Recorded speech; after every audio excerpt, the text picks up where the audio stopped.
Class में हम सीखेंगे कॉमन एडजेक्टिव्स। हमारे इंग्लिश में भी एडजेक्टिव्स होते हैं और फ्रेंच में भी होते हैं। तो एडजेक्टिव जब हम कोई काम करते हैं तो इसमें एडजेक्टिव्स यूज़ करते हैं, जैसे कि इजी, हार्ड, बोरिंग। ये हमारे एडजेक्टिव होते हैं किसी भी काम की विशेषता को बताने के लिए। तो इंग्लिश में हमें पता है कैसे यूज़ करते हैं, लेकिन फ्रेंच में हमें नहीं पता। तो आज इस क्लास में हम सीखेंगे कॉमन एडजेक्टिव फ्रेंच में कि कैसे बोलते हैं और कैसे प्रोनाउंस करते हैं। तो देखते हैं गाइस, पिछली क्लास में मैंने आपको कुछ बेसिक फ्रेंच साउंड सिखाए थे, और अगर आपने मेरी वो वीडियो नहीं देखी हो तो सबसे पहले आप जाकर मेरी वो वीडियो देखें एंड देन उसके बाद ये देखें। तो ये हो गए हमारे कॉमन एडजेक्टिव, और ये हमारा है DIFFCILE। तो इसे हम पढ़ेंगे डिफिसिल। क्या बोलेंगे? डिफिसिल। और ये है गाइस इसकी प्रोनाउंसिएशन, ये है एग्जैक्ट इसका मीनिंग। इंग्लिश में हम डिफिकल्ट बोलते हैं, लेकिन डिफिकल्ट को फ्रेंच में बोलते हैं डिफिसिल। क्या बोलते हैं? डिफिसिल। तो यहाँ पे हम इसे बोलेंगे डिफिसिल। ये हो गई इसकी प्रोनाउंसिएशन। तो इसे कैसे पढ़ेंगे? Difficile, difficile. डिफिकल्ट को बोलेंगे डिफिसिल।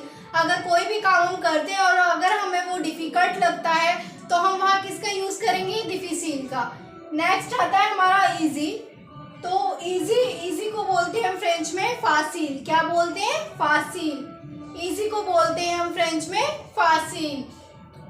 नेक्स्ट आता है हमारा यूजफुल।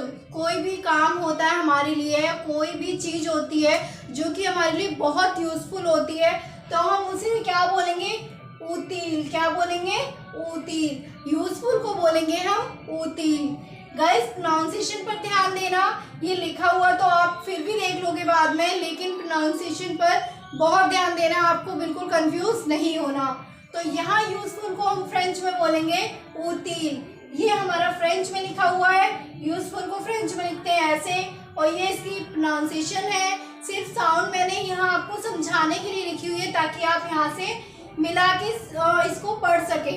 तो यहाँ बोलेंगे उतिल, और इसको क्या बोलेंगे? उतिल। यूजफुल को बोलेंगे हम उतिल। नेक्स्ट आता है गाइस हमारा यहाँ पे इम्पोर्टेंट।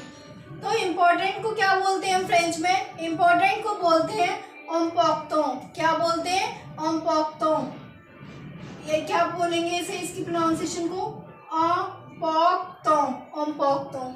तो अगर कोई भी चीज है, मार्कर है या पेन है, जो चीज हमारे लिए बहुत इंपॉर्टेंट है, जिसके बिना हम कोई काम नहीं कर सकते, तो उसको बोलेंगे हम इम्पोर्टेंट। क्या बोलेंगे?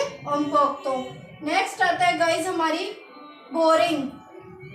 इंग्लिश में हम बोरिंग का यूज करते हैं किसी भी चीज को, या कोई हमारा डे है या कोई चीज है खाने की है या हमारे लिए यूज की चीज है जो कि हमें अच्छी नहीं लगती, जिससे हम बोर हो जाते हैं। कई बार होता है हम फोन चला के बोर हो जाते हैं, तो हमें अगर बोरिंग का यूज करना है तो हम बोलेंगे अनयोयो। क्या बोलेंगे? अनयोयो। क्या बोलेंगे? अनयोयो। ये हमारा गाइस इसकी प्रोनाउंसिएशन है, तो इसको कैसे पढ़ेंगे? अनयोयो। क्या पढ़ेंगे? अनयोयो। बोरिंग को बोलेंगे अनयोयो। नेक्स्ट आता है गाइस हमारा डेंजरस। कोई भी चीज़ है जो कि हमारी बॉडी के लिए या हमारे लिए बहुत डेंजरस है, तो हम उसका यूज़ हम फ्रेंच में कैसे बोलेंगे उसे? तो हम फ्रेंच में बोलेंगे dangereux। क्या बोलेंगे? dangereux। गाइस एडजेक्टिव हमारे मैस्कुलिन भी होते हैं, फेमिनिन भी होते हैं, और मैंने आपको पहले भी बताया कि किसी भी वर्ड को फेमिनिन बनाने के लिए हम उसमें एस लगा देते हैं। क्या लगा देते हैं?